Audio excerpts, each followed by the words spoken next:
Hi everyone, again welcome to all of you in today's class. Today I am going to start new exercise 7.10 based on evaluation of definite integrals by the substitution. ठीक, तो in this exercise we are solving definite integrals only with the help of substitution method. Okay, substitution method means what? Substitution means putting the value of place of x, then further simplify and convert it to another variable like t,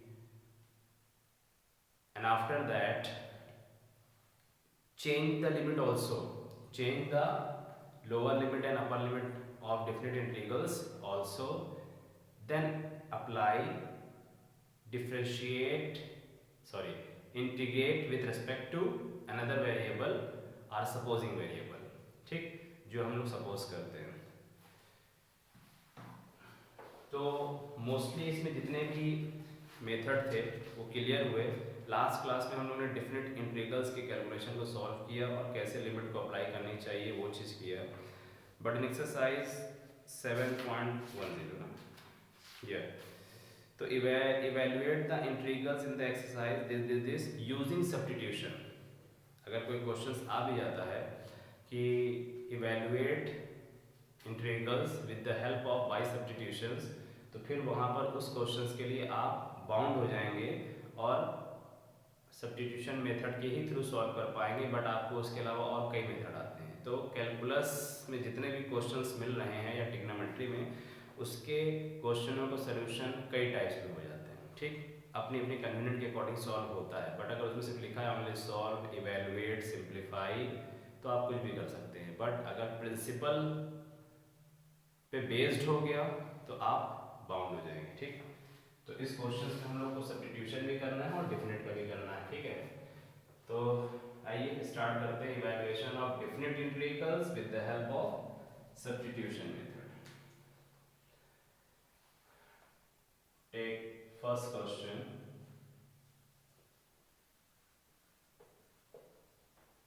solution I is equal to integral 0 to 1 x upon x square plus 1 dx। Okay, तो इस question में सबसे पहली चीज तो ये कि अगर इस क्वेश्चन को हम लोग अपने प्रीवियस मेथड के थ्रू करना चाहें तो पार्शियल फ्रैक्शन के थ्रू भी कर सकते हैं।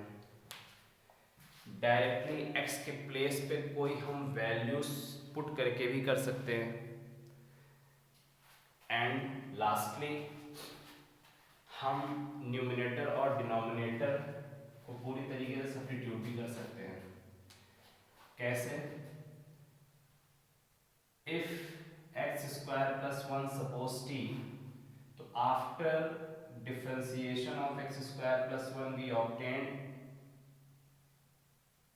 टर्म्स x, और जो टर्म्स हमें x ऑब्टेन हुआ वो कैंसिल आउट हो जाएगा।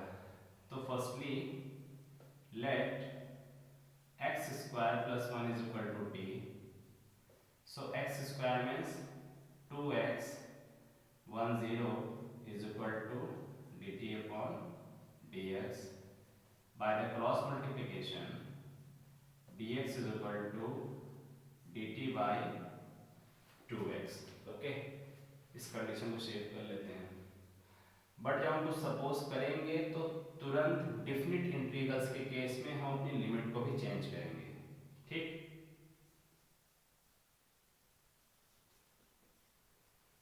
चेंजिंग द लिमिट्स,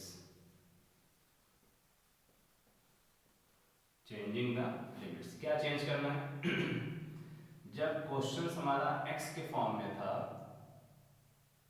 तो लिमिट 0 थी। जब क्वेश्चन हमारा x के फॉर्म में था तो लिमिट 0 थी। तो हम यहाँ पे क्या करेंगे? when x is equal to 0 limit, then जब हमारा क्वेश्चन x वेरिएबल में था तो लिमिट 0 थी, तो x इज इक्वल टू 0 की तरह बिहेव करेगा। बट हमारा क्वेश्चन जब t में कंसर्ट हो जाएगा तो हम x की वैल्यू यहाँ 0 पुट करेंगे, 0 + 1, तो t की वैल्यू हमें क्या मिलेगी, 1। Similarly again x is equal to 1, then t is equal to what, x के प्लेस पे 1 रखेंगे, 1 + 1 2, तो हमारी लिमिट चेंज हो गई। अब हमारी लिमिट 0 से 1 ना होकर के लिमिट 1 से 2 हो गई है in respect to t variables. Okay, अब अपने क्वेश्चंस पे वापस आते हैं।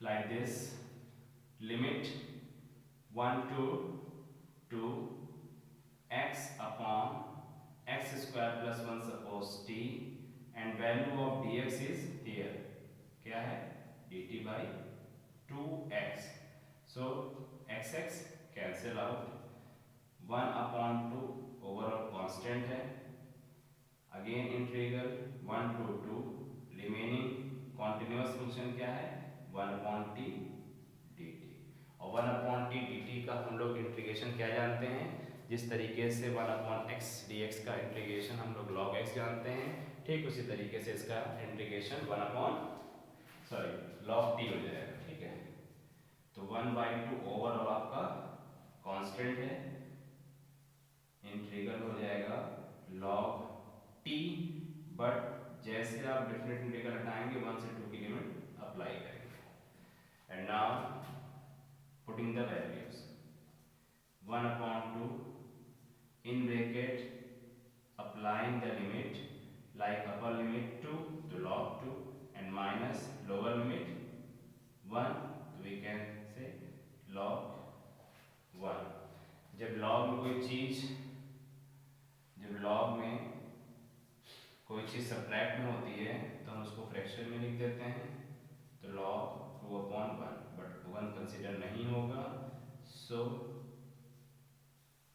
1 upon 2 log 2। ओवरऑल अपने लास्ट आंसर में भी हमको कांस्टेंट वैल्यू मिल रही है, तो इस वजह से हमको आर्बिट्रेटरी कांस्टेंट या कैपिटल C अटैच करने की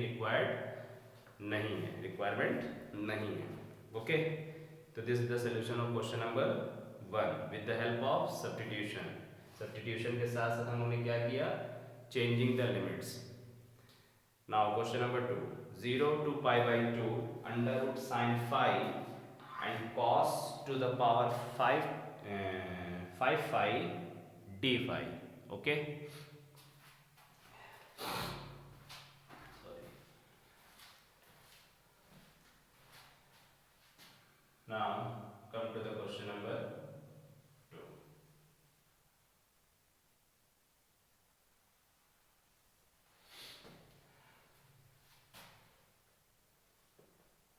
question number 2, solution, integral 0 π/2 √ sin phi into cos to the power 5 phi d phi। Okay, तो इसका भी आंसर निकालना है। तो इस क्वेश्चंस में क्या है कि साइन कॉस का कॉम्बिनेशन है, तो ये क्लियर है कि साइन कॉस के कॉम्बिनेशन में अगर हम साइन सपोज करेंगे तो कॉस ऑप्टेंड हो जाता है, कॉस अगर हम लेट करते हैं तो साइन ऑप्टेंड हो जाता है। बट एक केस अंडर रूट में है और एक विथआउट अंडर रूट में है, तो अंडर रूट की वैल्यू को बाहर लाना हमारे लिए कॉम्प्लिकेटेड हो जाता है, इसीलिए अंडर रूट की वैल्यू में हम साइन फाई को सपोज करते हैं, और इसकी डिग्री 5 है बट इसकी डिग्री 1 है, तो डिग्री को भी हमको मैच कराना है, तो cos टू द पावर 5 को ब्रेक करते हैं, जिसके हम फॉर्मूले भी जान सकें और कन्वर्जन कर सकें। The given continuous function we can rewrite as 0 to π/2 √ sin phi and cos to the power 5 phi को हम लिख देते हैं cos square phi whole to the power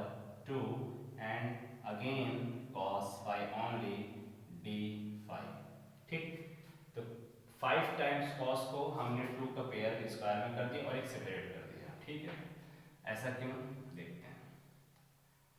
and again 0 to π/2 in under root sin phi, we know that cos square phi is equal to 1 minus sin square phi identity, ठीक। तो ऐसा change कर देते हैं, 1 minus sin square phi whole to the power 2, और last में सिर्फ एक बार सिंगल टर्म्स हमारे पास बच गया cos phi, सॉरी। तो अब हम cos phi को ना लेट करके sin phi को अगर t लेट करते हैं तो sin से cos डिलीट हो जाएगा और हमारा पूरा कॉन्टिन्यूअस फंक्शन एक सिंगल वेरिएबल में कन्वर्ट हो जाएगा। So now let t is equal to sin phi, differentiate with respect to phi, तो dt upon d phi is equal to cos phi, and lastly d phi is equal to क्या हो जाना चाहिए, d phi is equal to dt upon cos phi, and again this is the substitution of different integrals, so changing the limits, changing the limits, changing the limits, okay. तो कैसे change किया जाए, हम लोगों ने ये सपोज किया था, तो when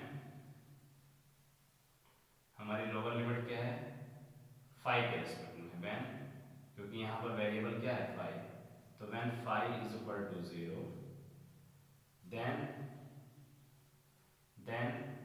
t is equal to what, है ना, तो 5 की वैल्यू 0 है तो sin 0 की value 0, again when 5 is equal to π/2, then t is equal to क्या हो जाना चाहिए, अब हमको 5 की प्लेस पे π/2 रखना है, तो sin π/2 का मतलब 90, तो t की वैल्यू क्या आ जाएगी 1, तो हमारी लिमिट आ जा रही है 0 से 1 आ जा रही है, ठीक। तो अब क्वेश्चन पे वापस आते हैं, integral 0 to 1 under root sin phi t है, ठीक है। अब हम लोग इस टर्म में आ रहे हैं, ठीक है, इसको सब्स्टिट्यूट कर रहे हैं, 0 से पाई 0 से 1 अंडर रूट साइन टी, इसको भी लिख सकते हैं 1 minus t square whole to the power 2, चलेगा। And cos phi d phi की वैल्यू हम लोग ने यहाँ से निकाल दिया, d phi की वैल्यू सब्स्टिट्यूट करते हैं dt upon cos phi, cos phi cancel, all terms in t, ठीक।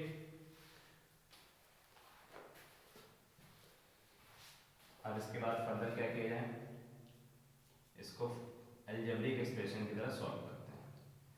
अंडर रूट टी की पावर का मतलब टी की power half a minus b whole square, तो हम लोग उस पर आइडेंटिटी लगा देते हैं a माइनस बी का whole square, a square plus b square minus 2a b और साथ में चलेगा dt, एग्री।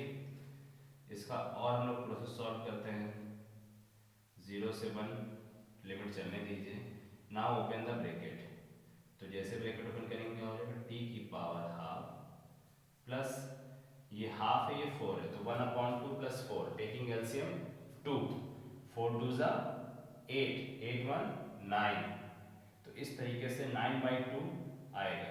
अगर हम 1/2 में प्लस 4 ऐड करते हैं, सॉरी, तो 2 1 प्लस 4 2 जा 8, 9/2, तो सेकेंड एक्सप्रेशन में t की power 9/2 and minus 2 constant, and again 1/2 plus 2, तो 2 एलसीएम आ जाएगा, 2 to the 4 5/2, t to the power 5/2, now close the bracket and attach dt, okay.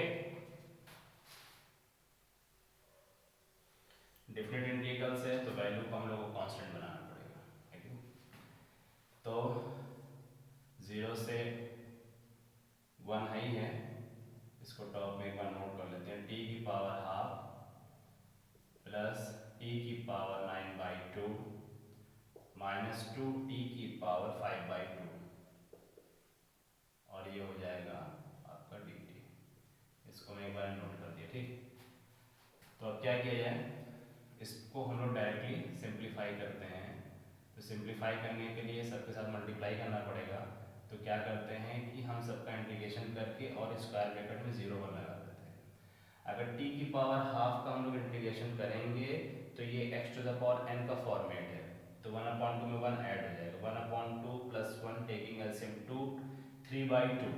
तो इसका सोल्यूशन आएगा t⁵ 3/2, बट 3/2 इंटीग्रेशन में चेंज होकर के किस में चला जाएगा, 2/3 प्लस नोटेड। अगेन 9/2 + 1 2 हो जाएगा, तो उधर 9 और 2 1 2 11/2, तो t⁵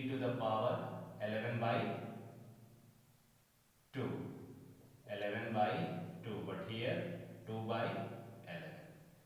-2 कांस्टेंट 5/2, तो 5/2 मतलब 5 और 2 7, 7/2 t⁵ 7/2 हम लोगों ने डायरेक्टली कर दिया और इस तरीके से स्क्वायर ब्रैकेट लगा के लिमिट को पुट अप कर दिया। अब जैसे ही हम लोग अपर लिमिट 1 रख करके और लोअर लिमिट 0 रख के सॉल्व करेंगे तो इसका आंसर हमारा जो सोल्यूशन बनेगा वो आएगा 64/231। ठीक, ये कैलकुलेशंस आप खुद इतना करेंगे क्योंकि लेंथ ऑफ बोर्ड इतनी अच्छी नहीं है। ठीक, तो इसलिए सिर्फ सिंपली ये है कि आप फर्स्ट टाइम t के प्लेस पे 1 करेंगे, 0 से सब कुछ 0 हो जाएगा, उठा करके आपकी वैल्यू फर्स्ट टर्म में जब सोल्यूशन करेंगे तो 64/231 आंसर आ जाएगा। Agree? And now come to the next question. Third, integral 0 to 1 sin inverse 2x/1 + x²। अब इस क्वेश्चंस में इनवर्स का फॉर्मेट है। ओके, तो इस क्वेश्चन में इनवर्स का फॉर्मेट होने की वजह से हमें कुछ सब्स्टिट्यूट करना ही पड़ेगा। तो सब्स्टिट्यूट करने के लिए साइन इनवर्स भी है, तो हमें साइन इनवर्स का साइन कट करना है। तो x के प्लेस पे हम कौन सी ऐसी वैल्यू सेट करें कि जिससे हमारा साइन इनवर्स कैंसिल आउट हो जाए और हमारा सक्सेसफुली डिफरेंट इंटीग्रल्स हो जाए। ओके, तो question number third, I = integral 0 to 1 sin inverse 2x/1 + x² in bracket. ठीक, तो first of all we know that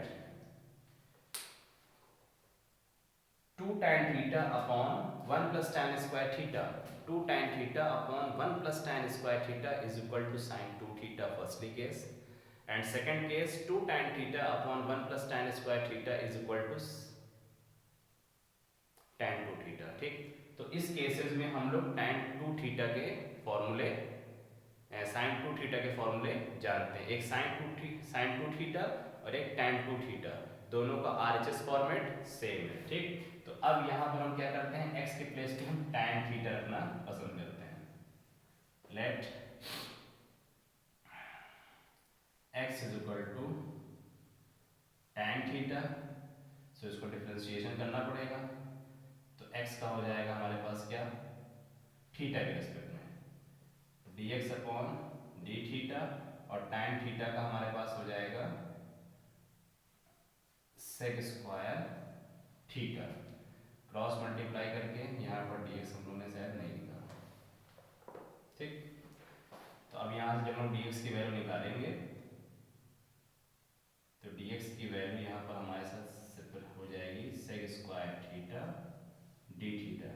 limit को चेंज करनी पड़ेगी। ठीक, तो लिमिट को चेंज करने का मतलब है कि अगर हम लिमिट में x = लिमिट्स, अगर लिमिट में हम x = 0 रखते हैं तो x = 0 में आपके पास क्या आ जाएगा, tan θ। तो tan θ की वैल्यू कहाँ से आ जाएगी, sine inverse inverse 2x upon 1 plus x square है, सब कुछ सही है, ठीक। तो अब यहाँ पर सीधे सीधे अगर हम लोग x के प्लेस पर tan थीटा रखते हैं तो कंडीशंस और इजी बन सकती है हम लोग की। तो x के प्लेस पर tan theta 2 tan theta upon 1 plus tan square theta का फॉर्मेट आ जाएगा। तो यहाँ से इसकी वैल्यू निकालते भी हैं, ठीक है। x इज इक्वल टू अगर हम tan थीटा ले लेते हैं तो थीटा की जो वैल्यू निकलेगी वो tan इनवर्स x में निकलेगी, ठीक है। और हम x के प्लेस पे क्या रखना चाह रहे हैं, 0। तो tan इनवर्स में 0 किसकी वैल्यू होती है, 0 की ही होती है, ठीक। इसी तरह से इसको देखते हैं और फिर हम लोग जब इसकी लिमिट लेंगे x इज इक्वल टू 1 तो x के प्लेस पे 1 रखेंगे तो tan इनवर्स 1 किसकी वैल्यू होती है, 45 का कन्वर्जन करेंगे तो π/4। तो थीटा की वैल्यू यहाँ से π/4 निकल जाएगी और यहाँ पर अगर हम इसको 0 रखेंगे तो 0 tan में 0 किसकी वैल्यू होती है, तो इस तरीके से tan में जो 0 वैल्यू हो जाती है वो 0 की आएगी, थीटा इज इक्वल टू 0। तो अब नाउ पुट करते हैं इंटीग्रल 0 से 1 sin इनवर्स, हम लोगों ने क्या है x के प्लेस पे रखा है tan थीटा, तो 2 tan theta upon 1 plus tan square theta dx। 2 tan theta upon 1 plus tan square theta is equal to sin 2 theta, okay. 0 to 1 sin square sin 2 theta and dx। तो sin sin cancel, तो हमारा जो नया expression बनेगा 0 से 1 sin sin cancel हो गया हमारा, तो फिर क्या बचेगा हमारे पास 2 थीटा और dx बैलेंस है। dx की वैल्यू आपने ऑलरेडी निकाला हुआ sec square theta d theta, put कर दीजिए 0 to 1 2 थीटा और dx की वैल्यू आप रखेंगे sec square theta d theta, ठीक। तो ये तो एज अ कांस्टेंट बाहर चला जाएगा, लेकिन अब इसकी लिमिट को भी चेंज कर लीजिए जो थीटा आपने चेंज किया है। तो x is equal to tan theta, theta is equal to tan inverse x। तो x के प्लेस पे हमने 0 रखा तो हमारी लिमिट आ रही है 0, फिर x के प्लेस पे हम 1 रखेंगे, लिमिट हमारी आएगी π/4। तो नेक्स्ट क्वेश्चन में क्या हो जाएगा 0 to π/4, 2 यहाँ पर हमारा सक्सेसफुली कांस्टेंट है, बाहर करिए और theta sec square theta d theta का इंटीग्रेशन कर दीजिए, ठीक। तो सेक थीटा और सेक स्क्वायर थीटा का जब इंटीग्रेशंस करेंगे तो कंफर्म है कि इस तरह के क्वेश्चनों में आप f1 f2 लगाएंगे, यानी integral of fx and gx। तो जब इंटीग्रल ऑफ fx और gx लगाएंगे तो एक अच्छी क्वेश्चंस की लेंथ बनेगी और उसके अकॉर्डिंग फिर हम इस पे अपनी लिमिट्स को अप्लाई करेंगे, ठीक है। जब लिमिट्स को अप्लाई करेंगे तो π/4 - 0 की लिमिट अप्लाई करेंगे और क्वेश्चंस लॉग के सेंस में जाएगा। तो इसका जो रेस्ट पार्ट है वो एक अच्छे कैलकुलेशन से बेस्ड है, जिसमें आपको log tan x का फॉर्मूला भी रखना पड़ेगा। क्यों? क्योंकि सेक स्क्वायर थीटा को जब आप कन्वर्ट करोगे तो tan थीटा बन जाएगा, क्योंकि सेक स्क्वायर थीटा का इंटीग्रेशन tan थीटा होता है, ठीक। तो जब tan थीटा बनाएंगे तो उस कंडीशन पे फिर आपका अगेन इंटीग्रेशन करेंगे तो फिर tan थीटा का आप लगाएंगे सेक थीटा या cos थीटा, माइनस साइन लग जाता है, लिमिट अप्लाई करेंगे तो लॉग के सेंस में आंसर आएगा, जिसको आपको अपने आंसर इस शीट से मैच करनी पड़ेगी। तो आई होप जो आंसर आपका निकलेगा इजी रहेगा।